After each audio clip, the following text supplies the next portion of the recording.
नमस्कार जय जगन्नाथ सांग मैंने मो लक्ष्मीप्रिया आपको स्वागत करुच्ची आ एक छोटिया मिनी ब्लॉग को आशा कर समस्त भल खूब बिंदास थे मु बंधी भल अच्छी तो चलते देखिए आज आम घर कौन सब चली तो ये बापा नहीं पलि आसते आमर माछ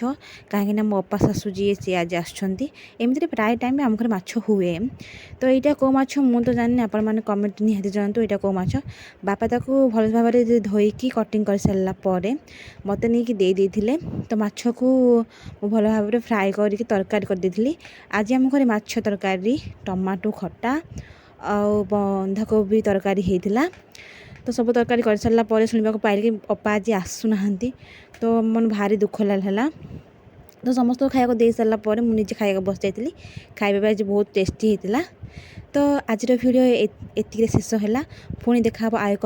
छोटिया मिनी ब्लॉग रे वीडियोटी भल लगुले निहाती कमेंट करूँ लाइक करूँ आ चैनल को सब्सक्राइब करने जमा भूलुनि रही जय जगन्नाथ टाटा बाय।